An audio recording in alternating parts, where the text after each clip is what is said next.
నమస్తే, welcome to N9 TV Telugu news. ముందుగా headlines.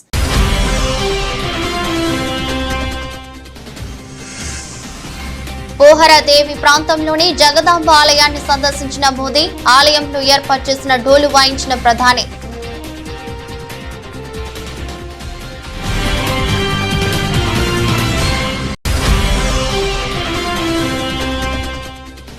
కొత్త స్పోర్ట్స్ పాలసీ ముసాయిదాపై చర్చించేందుకు అధికారులతో సీఎం సమావేశం. గచ్చిబౌలి స్టేడియంలో స్పోర్ట్స్ యూనివర్సిటీని ఏర్పాటు చేయాలని అధికారులను ఆదేశించిన సీఎం.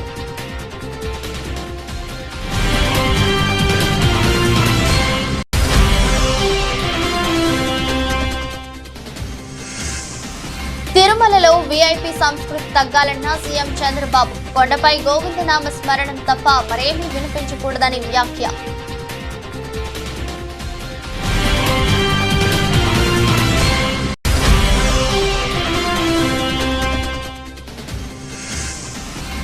కొండా సురేఖపై నిప్పులు చెరిగిన జగదీష్ రెడ్డి.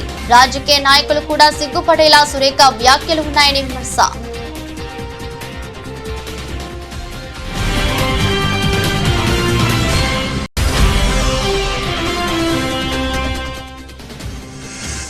తిరుపతి లడ్డు వ్యవహారంలో సుప్రీంకోర్టు తీర్పుపై స్పందించిన మాజీ సీఎం జగన్. చంద్రబాబు నిజ స్వరూపాన్ని సుప్రీంకోర్టు ఎత్తి చూపిందని వ్యాఖ్య.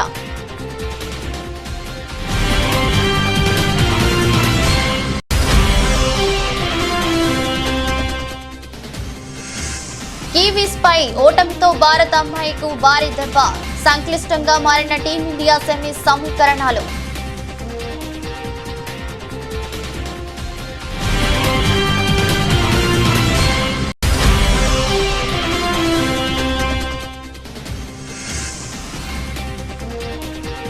భారీ నష్టాల్లో స్టాక్ మార్కెట్. 2 రోజుల్లో 14 లక్షల కోట్ల నష్టం.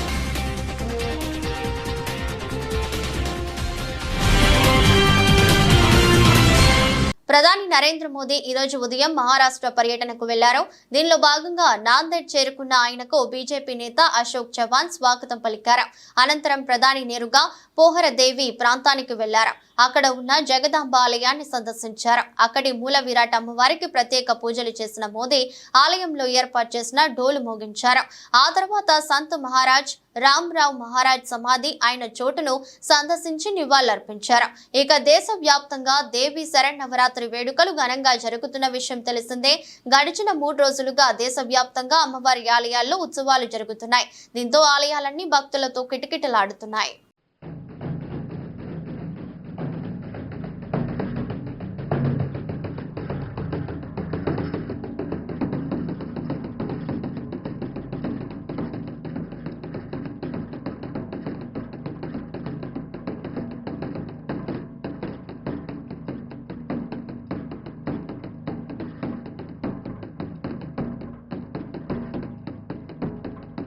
రాష్ట్ర ప్రభుత్వం కొత్తగా నెలకొల్పనున్న స్పోర్ట్స్ యూనివర్సిటీని గచ్చిబౌలి స్పోర్ట్స్ స్టేడియం ప్రాంగణంలోనే ఏర్పాటు చేయాలని సీఎం రేవంత్ రెడ్డి అధికారులను ఆదేశించారు.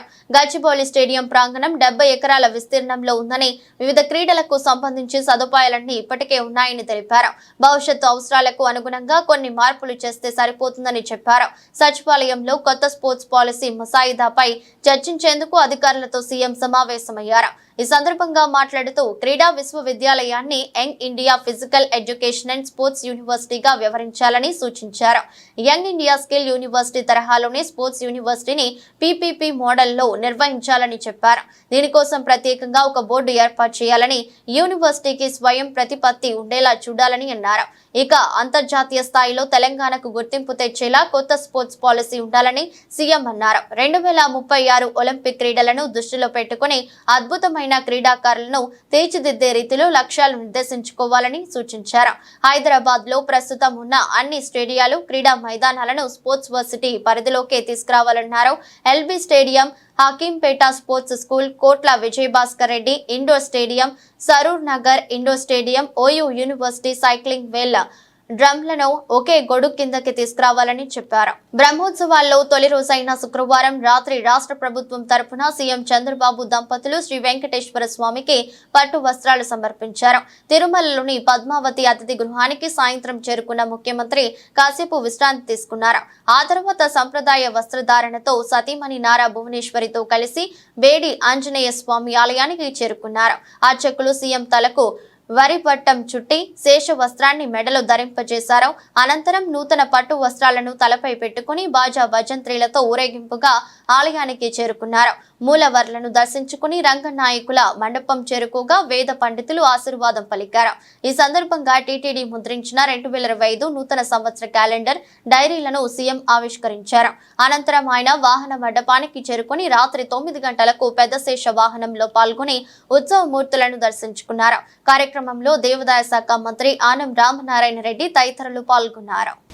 రాష్ట్రంలో, దేశంలో, ప్రపంచంలో ఉండే హిందువులందరికీ కూడా అభినందనలు. ఈరోజే బ్రహ్మోత్సవ కార్యక్రమాలు ప్రారంభమైనాయి.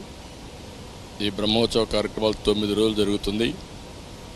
అనేక వాహనాల్లో స్వామివారు ఇక్కడంతా కూడా ఈ వీధుల్లో కూడా తిరిగే పరిస్థితి, ఊరేగింపు జరిపే పరిస్థితి వస్తుంది. ఒక పవిత్రమైన భావంతో ఇక్కడికి వచ్చే భక్తులే కాకుండా ప్రపంచం కూడా వాచ్ చేసే పరిస్థితిలో ఉన్నారు. కలియుగ దేవుడు మనందరికి కూడా ఈ సమాజాన్ని అన్ని విధాలా ఆదుకునే దైవం. నేను ఇప్పుడే కాకుండా నాకు ఒక అదృష్టం, అనేక సార్లు, అందరికంటే ఎక్కువ సార్లు బ్రహ్మోత్సవానికి వచ్చి దేవునికి ప్రభుత్వ తరపున లాంఛనాలు సమర్పించే అవకాశం వచ్చింది. దీనికి నేను గర్వపడుతూ ఈ పవిత్రమైన రోజున మీ అందరికీ విజ్ఞప్తి చేస్తున్నా. ఈ 9 రోజుల్లో ఒక 15 లక్షల మంది భక్తులు ఇక్కడికి వస్తారు.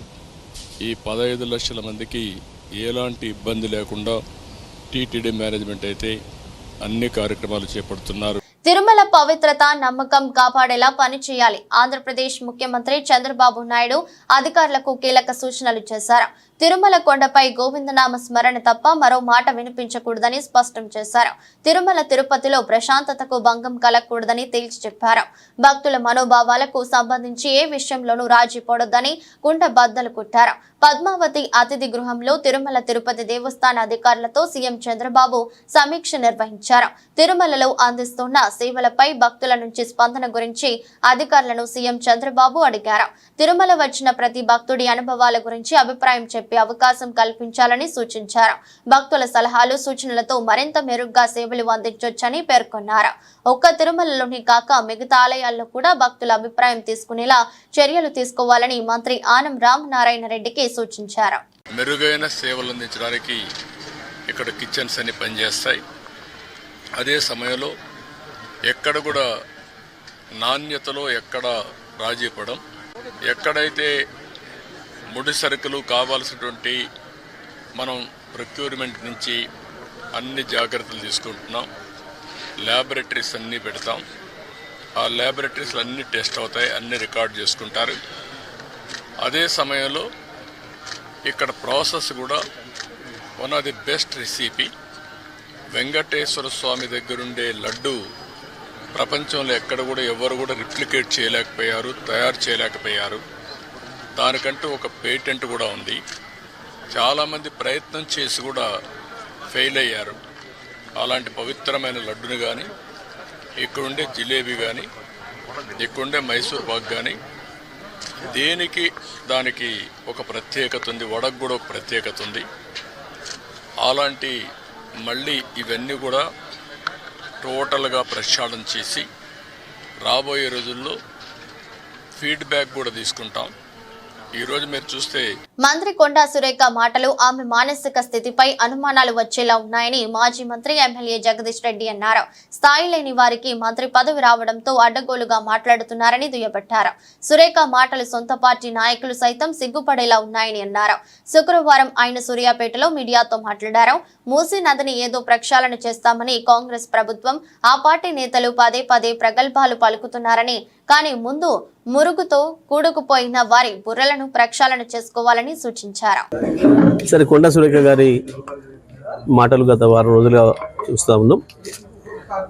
వారి మానసిక స్థితి విషయంలో అనుమానం వచ్చే విధంగా ఉన్నాయి ఆ మాటలన్నీ కూడా. ఒక మంత్రిగా అటువంటి మాటలు మాట్లాడతారు అని చెప్పి ఎవరు కూడా ఊహించారు. బహుశా అయితే ఆమెకు మంత్రి స్థాయి లేకుండా పెద్ద పదవి వచ్చిందని అనుకోవాలి, లేదా ఆమె మానసిక స్థాయి విషయంలో వాళ్ళ కుటుంబ సభ్యులు ఒకసారి ఆలోచన చేసుకోవాలి.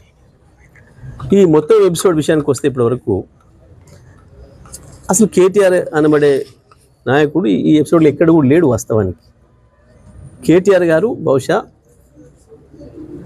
ఈ 3-4 నెలల్లో ఎప్పుడు కూడా కొండా సురేఖ గారి పేరు ఉచ్చరించినట్టు కూడా నేను ఇక్కడ వినలే. ఆమె పేరు కూడా ఎన్నడూ ఉచ్చరించలేదు. దాంట్లో మీరు వారి మీద ఎందుకు మాట్లాడుతుందో ఆమె చాలా ఆశ్చర్యంగా ఉంది. ఇది ప్రజలకు ఆశ్చర్యంగా ఉంది. సోషల్ మీడియాలో ఏదో ఆకతాయిలు ఏదో పోస్ట్ పెట్టినరు అని అంటే, సోషల్ మీడియాలో ఆకతాయిలు పోస్ట్ పెట్టడం అనేది మనం సోషల్ మీడియా యాక్టివ్ అయిన తర్వాత గత 10-12 సంవత్సరాలుగా చూస్తూనే ఉన్నాం. ఆ రకంగా మా మీద కూడా ఎన్నో పెట్టారు మా నాయకులు. కొన్నిటి మీద చర్యలు తీసుకోగలిగిన కాడ తీసుకున్నారు, లేదు తీసుకోలేని కాడ తీసుకోలేదు. అయినా మాకు అక్కర లేకపోయినప్పటికి కూడా మా హరీష్ రావు గారు స్పందించిండు, సరే ఎందుకు కాదు అని చెప్పి అయిపోయింది మా పార్టీ నుంచి. కానీ ఇది స్పష్టంగా కొండా సురేఖ గారిది కాదు, ఇది వాళ్ళ నాయకుడు రేవంత్ రెడ్డి. ఎందుకంటే ఇటువంటి భాష వాడటం, ఈ రకంగా కుటుంబాన్ని నాశనం చేయడం అనే దుర్మార్గమైన పని తెలంగాణలో గతంలో ఎప్పుడూ లేదు. కేవలం రేవంత్ రెడ్డి పిసిసి అధ్యక్షుడైన తర్వాత మాత్రమే ప్రారంభమైంది. తిరుపతి లడ్డు కల్తీ వ్యవహారంలో సుప్రీంకోర్టు తీర్పు నేపథ్యంలో మాజీ ముఖ్యమంత్రి వైసీపీ అధ్యక్షుడు జగన్ మీడియా సమావేశం ఏర్పాటు చేశారు. చంద్రబాబు నిజ స్వరూపాన్ని సుప్రీంకోర్టు ఎత్తి చూపిందని అన్నారు. రాజకీయ దుర్బుద్ధితో ఎలా రెచ్చగొడుతున్నారో సుప్రీంకోర్టు అర్థం చేసుకుంది కాబట్టే దేవుణ్ణి రాజకీయాల్లోకి లాగొద్దు, రాజకీయ డ్రామాలు చేయొద్దు అని స్పష్టమైన వ్యాఖ్యలు చేసిందని వివరించారు. చంద్రబాబు స్వయంగా వేసుకున్న సిట్ను సైతం రద్దు చేసిందని తెలిపారు. లడ్డూలో జంతు కొవ్వు కలిసిందని ఆరోపించడం ద్వారా చంద్రబాబు తిరుమల పవిత్రతను, స్వామివారి విశిష్టతను మంటగలిపాడని, కోర్టులు సైతం చంద్రబాబుకు మొట్టికాయలు వేశాయని విమర్శించారు. కోట్లాది భక్తుల మనోభావాలను దెబ్బతీస్తూ చంద్రబాబు పద్ధతి ప్రకారం అబద్ధాలు ఆడాడని, చంద్రబాబు స్వయంగా నియమించుకున్న టీటీడీ ఈవోనే చంద్రబాబు మాటలకు విరుద్ధంగా లడ్డూలపై ప్రకటన చేశాడని జగన్ వెల్లడించారు. ఇన్ని ఆధారాలు కనిపిస్తుంటే ఎవరైనా కొద్దో గొప్ప సిగ్గుపడతారని, దేవుడి విషయంలో ఇలా తప్పుడు ప్రచారం చేస్తున్నందుకు భయం భక్తి ఉన్న వ్యక్తి అయితే అతడిలో పశ్చాత్తాపం అనేది రావాలని పేర్కొన్నారు. ప్రజలకు క్షమాపణ చెప్పేందుకు ముందుకు రావాలని అన్నారు. కానీ చంద్రబాబు ఎలాంటి వాడంటే పశ్చాత్తాపం ఉండదు, దేవుడంటే భయం ఉండదు, భక్తి ఉండదు అని జగన్ వ్యాఖ్యానించారు. అసలు నెయ్యి వాడనే లేదని టీటీడీ స్వయంగా చెప్పారు కదా. అలాంటప్పుడు లడ్డూ ప్రసాదంలో జంతు కొవ్వు ఉందని ముఖ్యమంత్రి ఎలా చెబుతారు? ఆధారాలు లేకపోయినా రాజ్యాంగ పదవిలో ఉన్న సీఎం మీడియా ముందు అలా ఎలా మాట్లాడతారు? ఒకవైపు విచారణ జరుగుతూ ఉండగా ఆ వాక్యాలతో సిట్ దర్యాప్తు ప్రభావితం కాదా? తమ నివేదిక తప్పు కూడా కావచ్చు అని స్వయంగా ఎన్డీడీబీ రిపోర్ట్లోనే రాశారు కదా. ఎన్డీడీబీ నివేదికపై సెకండ్ ఒపీనియన్ ఎందుకు తీసుకోలేదు? అదొకటే కాదు కదా, దేశంలో ఎన్నో ల్యాబ్లు ఉన్నాయి కదా. ముఖ్యమంత్రి ప్రకటనకు పూర్తి విరుద్ధంగా ఈవో ప్రకటన ఉంది. కల్తీ నెయ్యి విషయంలో టీటీడీ వైఖరి చాలా స్పష్టంగా ఉంది. సీఎం చేసిన ప్రకటనలకు ఎలాంటి ఆధారాలు లేవు. దర్యాప్తు ఆదేశించినప్పుడు పదాల గారడి ఎంత మాత్రం అవసరం లేదు. ఎన్డీడీబీ నివేదిక జూలైలో వస్తే దానిపై ముఖ్యమంత్రి సెప్టెంబర్లో ఎందుకు మాట్లాడినట్టు? జూలైలో నివేదిక వస్తే అప్పుడే ఎందుకు మాట్లాడలేదు? పైగా లడ్డూ తయారీలో వాడే నెయ్యిలో జంతువుల కొవ్వు కలిపారంటూ ముఖ్యమంత్రి ప్రకటన చేశారు. అసలు ఆ ప్రకటన చేయడానికి ముఖ్యమంత్రి వద్ద ఉన్న ఆధారాలు ఏమిటి? ఆ లడ్డూను పరీక్ష కోసం సెకండ్ ఒపీనియన్ లో భాగంగా వేరే ల్యాబ్కు ఎందుకు పంపలేదు? మీడియాతో మాట్లాడడానికి ముందు లడ్డూలను పరీక్షించడం సరైందని సీఎం భావించలేదా? అసలు బహిరంగ ప్రకటన ఎందుకు చేయాలి? బాధ్యతాయుతమైన పదవిలో ఉన్నవారు అలాంటి ప్రకటనలు చేయొచ్చా? దానివల్ల సిట్ దర్యాప్తు ప్రభావితం కాదా? అది కోట్ల మంది ప్రజల మనోభావాలు దెబ్బతీస్తుందని తెలియదా? లడ్డూల తయారీలో కల్తీ నెయ్యి వాడారనడానికి ఎలాంటి ప్రాథమిక ఆధారాలు లేవు కదా అని ఏకంగా సుప్రీంకోర్టు అబ్జర్వేషన్స్ పాస్ చేస్తూ 30వ తారీఖున జడ్జిమెంట్ కూడా ఇచ్చారు. మామూలుగా ఎవరైనా కూడా దేవుడి విషయంలో తప్పులు జరుగుతూ ఉన్నప్పుడు, తప్పులు చేసినప్పుడు దేవుడు అంటే భయము భక్తి కాస్తో కూస్తో ఎవరికైనా ఉన్న వ్యక్తి ఎవరైనా కూడా ఒకవేళ ఉంటే, ఆ భయము భక్తి ఎవరిలో అయినా కూడా ఉంటే పశ్చాత్తాపం అనేది ఎక్కడో చోట రావాలి. ప్రజలకు క్షమాపణ చెప్పే కార్యక్రమం అనేది ఎక్కడో ఒకసారి జరగాలి. కానీ చంద్రబాబు నాయుడు గారి మనిషి ఎలాంటి వాడు అని అంటే పశ్చాత్తాపము ఉండదు, దేవుడంటే భయము ఉండదు, దేవుడంటే భక్తి ఉండదు. తిరుపతి వారాహి సభలో డిప్యూటీ సీఎం పవన్ కళ్యాణ్ సనాతన ధర్మం గురించి మాట్లాడటంపై వైసీపీ అధినేత జగన్ స్పందించారు. అసలు ఈ మనిషికి సనాతన ధర్మం అంటే ఏమిటో తెలుసా అని ఎత్తిపొడిచారు. నువ్వు ఆ కూటమిలో ఉన్నావు, నీ కళ్ళ ఎదుటే చంద్రబాబు ఈ తప్పు చేశాడు. అది తప్పు అన్న విషయం నీకే కాదు, 6 ఏళ్ల పిల్లాడికి కూడా అనిపిస్తుంది. తిరుమల పవిత్రతను తగ్గిస్తూ, వెంకటేశ్వర స్వామి లడ్డు విశిష్టతను తగ్గిస్తూ కోట్లాది మంది ప్రజల మనోభావాలను దెబ్బతీసేలా వారి మనస్సుల్లో అనుమానాన్ని సృష్టించడం నీ కళ్ళ ఎదుటే జరుగుతోంది కదా. అందులో నువ్వు కూడా భాగమయ్యావు. ఆ అబద్ధాలకు రెక్కలు కట్టావు. నువ్వే దుష్ప్రచారం చేస్తూ ముందుకు వెళుతున్నావు. అలాంటి నువ్వు సనాతన ధర్మం గురించి మాట్లాడుతున్నావు. ఏదైనా తప్పు జరిగినప్పుడు దాన్ని మనం ఎత్తి చూపకుండా గుడ్డిగా దాన్ని సమర్థిస్తూ సనాతన ధర్మం గురించి మాట్లాడటం ఎంతవరకు సబబు అని అడుగుతున్నా అంటూ జగన్ వ్యాఖ్యానించారు. వెంకటేశ్వర స్వామి భక్తుల మనసుల్లో ఒక అనుమానం క్రియేట్ చేయడం, దానివల్ల అపవిత్రత తిరుమల తిరుపతి దేవస్థానానికి, తిరుమల తిరుపతి లడ్డు విశిష్టతకు తగ్గిస్తూ జరిగినప్పుడు అందులో నువ్వు కూడా భాగమై, నువ్వు కూడా అది అబద్ధం అని తెలిసి, నువ్వు కూడా ఆ అబద్ధానికి రెక్కలు కట్టి, నువ్వు కూడా అదే దుష్ప్రచారాన్ని చేయడంలో నువ్వే అడుగులు ముందుకు వేస్తూ ఉన్నప్పుడు ఎక్కడ సనాతన ధర్మం గురించి నువ్వు మాట్లాడతావు?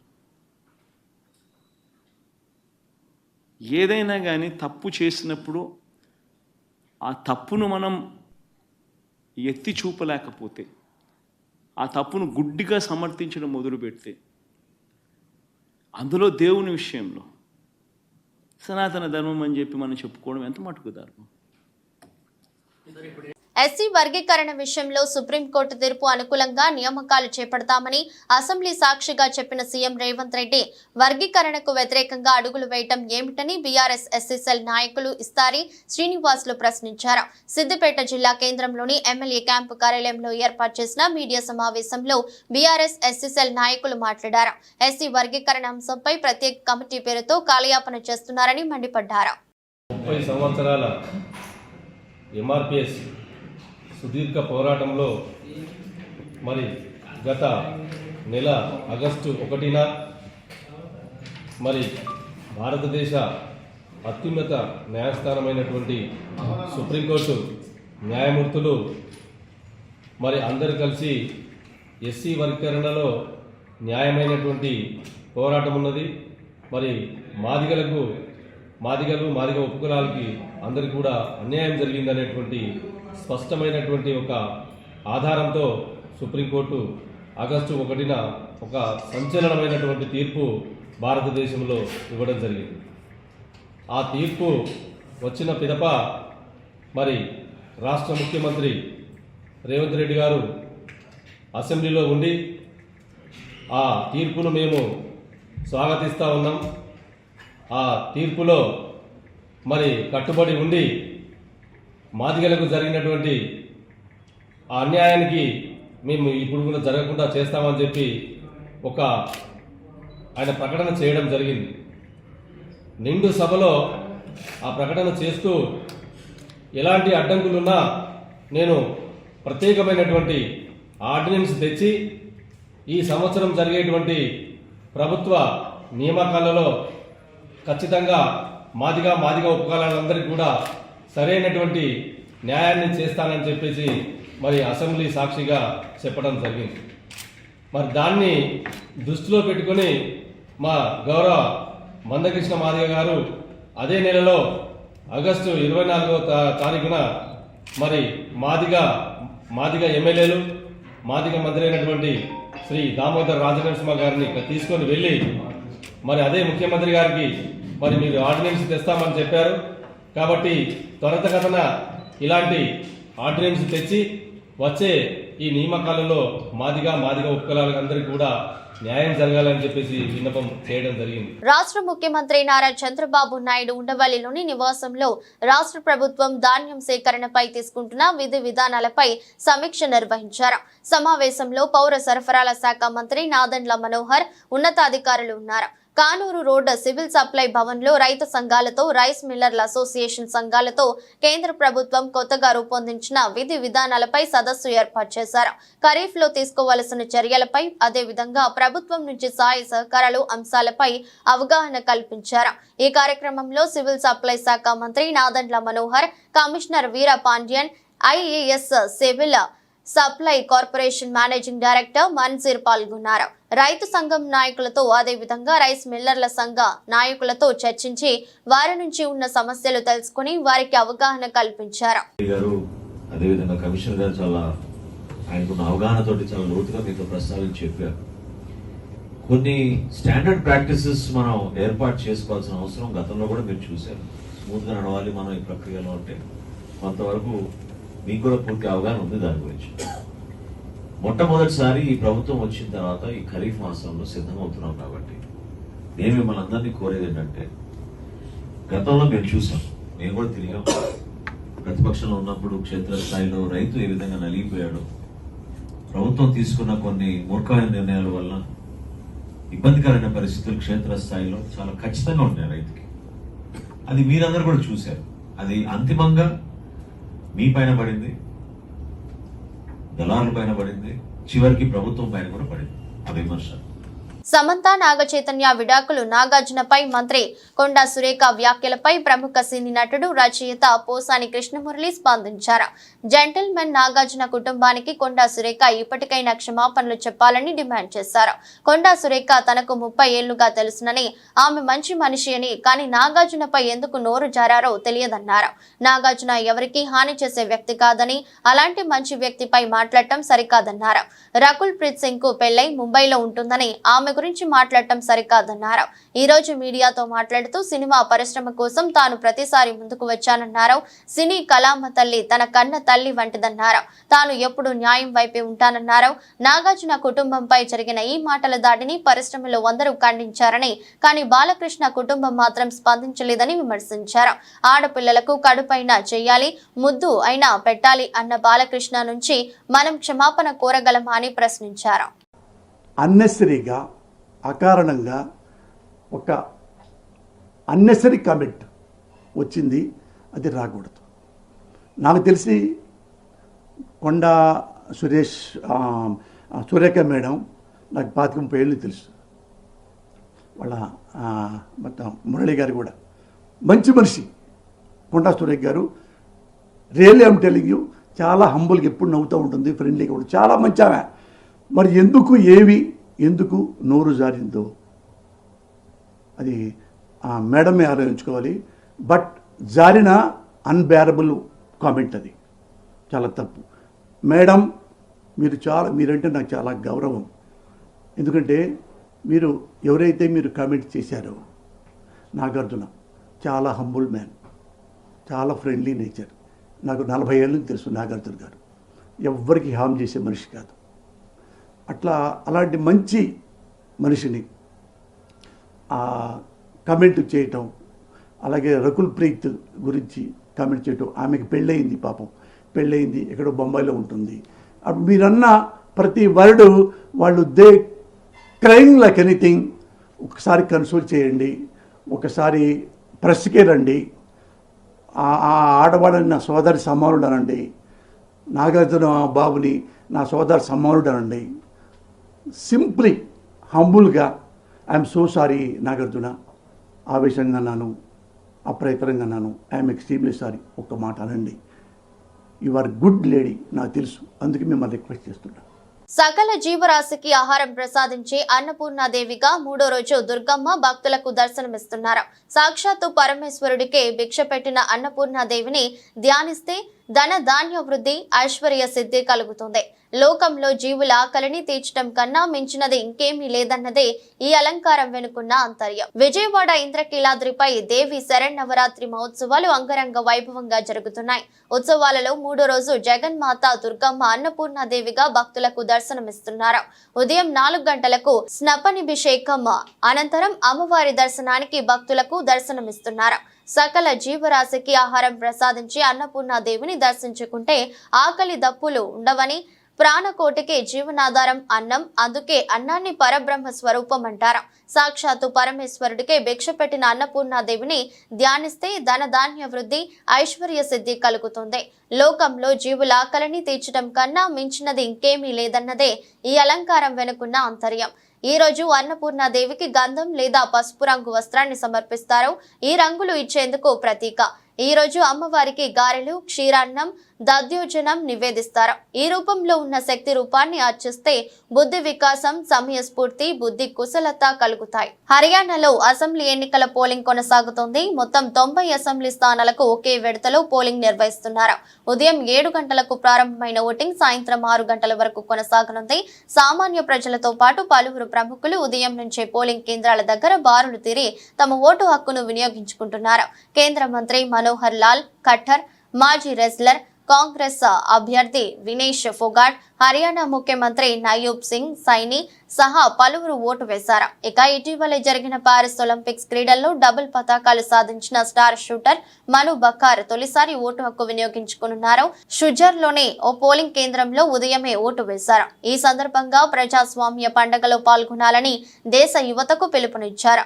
నేను ఓటు హక్కు వినియోగించుకోవడం ఇదే తొలిసారి. చిన్న అడుగులే పెద్ద లక్ష్యాలను చేరుకుంటాయి. దేశ యువతగా ఓటు వేయటం మనందరి బాధ్యత. ప్రతి ఒక్కరూ ఓటు వేసి ప్రజాస్వామ్య పండుగలో భాగస్వామ్యం కావాలని పిలుపునిచ్చారు. ఎన్నో ఆశలతో టీ20 ప్రపంచ కప్ కోసం యుఏఈలో అడుగుపెట్టిన భారత మహిళా క్రికెట్ జట్టుకు ఆదిలోనే భారీ దెబ్బ తగిలింది. శుక్రవారం న్యూజిలాండ్ తో జరిగిన మ్యాచ్ లో టీమిండియా ఘోర పరాజయం పాలైంది. దీంతో భారత మహిళా క్రికెట్ జట్టు కష్టాల్లో పడింది. దుబాయ్ ఇంటర్నేషనల్ స్టేడియంలో జరిగిన ఈ మ్యాచ్ లో ఇండియాను కివీస్ ఏకంగా 58 పరుగుల తేడాతో ఓడించింది.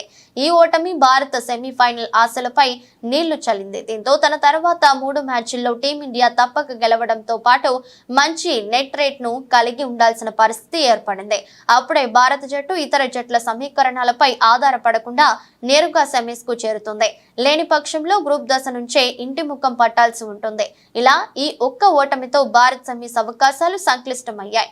ఇక గ్రూప్ ఏలో ఉన్న జట్లలో ఆస్ట్రేలియాతో భారత జట్టు గెలవడం అనేది చాలా కష్టం. ఇప్పటికే న్యూజిలాండ్ తో జరిగిన మ్యాచ్ లో భారీ ఓటమితో భారత రన్ రేట్ దారుణంగా 2.900గా ఉంది. దీంతో టీమిండియా ఇప్పుడు పాయింట్ల పట్టికలో ఆఖరి స్థానంలో ఉంది. భారత సెమీస్ చేరాలంటే తన తరువాతి 2 మ్యాచ్ల్లో పాకిస్తాన్, శ్రీలంకలను మంచి రన్ రేట్ తో ఓడించాలి. తద్వారా టీమిండియా ఖాతాలో 4 పాయింట్లు చేరడంతో పాటు మంచి రన్ రేట్ కూడా ఉంటుంది. ఇక 6 సార్లు టీ20 ఛాంపియన్ గా నిలిచిన ఆస్ట్రేలియాతో భారత్ తన చివరి గ్రూప్ స్టేజ్ మ్యాచ్ ఆడనుంది. ఒకవేళ ఈ మ్యాచ్ లో ఆసీస్ ను ఓడిస్తే మనకు ఇంకా పెద్ద ప్లస్ అవుతుంది. ఒకవేళ ఆస్ట్రేలియా చేతిలో ఓడిపోతే న్యూజిలాండ్ తమ మిగిలిన 3 మ్యాచ్ల్లో 2 మ్యాచ్లోనైనా పరాజయం పొందాలి. అప్పుడు సమీకరణం మెరుగైన రన్ రేట్ కారణంగా భారత్ కు సెమీఫైనల్ చేరే అవకాశం ఉంటుంది. దేశీయ స్టాక్ మార్కెట్ శుక్రవారం భారీ నష్టాల్లో ముగిసింది. మిడిల్ ఈస్ట్ లో ఉద్రిక్తతల నేపథ్యంలో అంతర్జాతీయ మార్కెట్లు నష్టపోయాయి. ఈ ప్రభావం భారత మార్కెట్ పై పడింది. స్టాక్ మార్కెట్ వరుసగా 5వ రోజు నష్టపోయింది. బిఎస్ఈ లిస్టెడ్ కంపెనీల మార్కెట్ క్యాప్ 2 రోజుల క్రితం 475 లక్షల కోట్లు కాగా ఈ రోజు మార్కెట్ ముగిసిన తర్వాత 461 లక్షల కోట్లకు పడిపోయింది. 2 ట్రేడింగ్ సెషన్లలోనే భారత ఇన్వెస్టర్లు 14 లక్షల కోట్లకు పైగా నష్టపోయారు. సెన్సెక్స్ 808 పాయింట్లు నష్టపోయి 81,688 పాయింట్ల వద్ద ముగిసింది. నిఫ్టీ 235 పాయింట్లు క్షీణించి 25,014 వద్ద స్థిరపడింది. Mahindra and Mahindra, Bajaj Finance, Nestle, Asian Companies, Bharti Airtel, UltraTech Cement, ITC, HUL, Power Grid, HDFC Bank, Reliance, Bajaj Finserv, ICICI Bank, NTPC top loser గా నిలిచాయి. Infosys, Tech Mahindra, Wipro, Tata Motors, Axis Bank, TCS, SBI top గెయినర్లుగా నిలిచాయి. వార్తలు ముగించే ముందు మరోసారి హెడ్లైన్స్.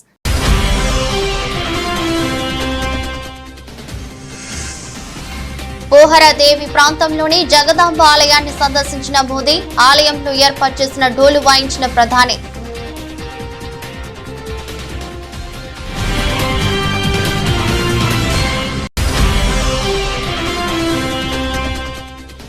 కొత్త స్పోర్ట్స్ పాలసీ ముసాయిదాపై చర్చించేందుకు అధికారులతో సీఎం సమావేశం. గచ్చిబౌలి స్టేడియంలో స్పోర్ట్స్ యూనివర్సిటీని ఏర్పాటు చేయాలని అధికారులను ఆదేశించిన సీఎం.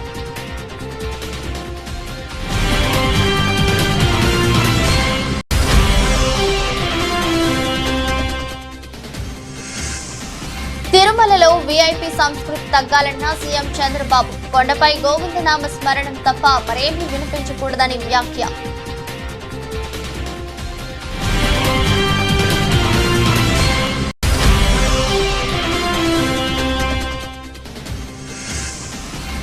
కొండా సురేఖపై నిప్పులు చెరిగిన జగదీష్ రెడ్డి. రాజకీయ నాయకులు కూడా సిగ్గుపడేలా సురేఖ వ్యాఖ్యలు ఉన్నాయని విమర్శ.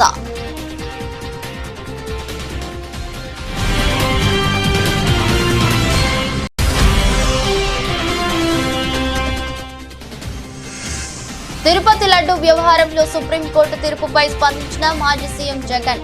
చంద్రబాబు నిజ స్వరూపాన్ని సుప్రీంకోర్టు ఎత్తి చూపిందని వ్యాఖ్య.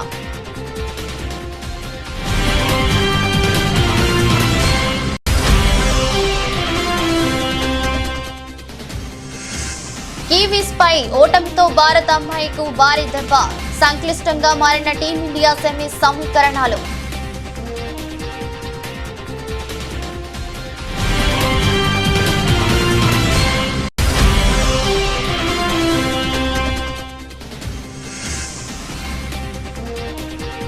భారీ నష్టాల్లో స్టాక్ మార్కెట్. 2 రోజుల్లో 14 లక్షల కోట్ల నష్టం.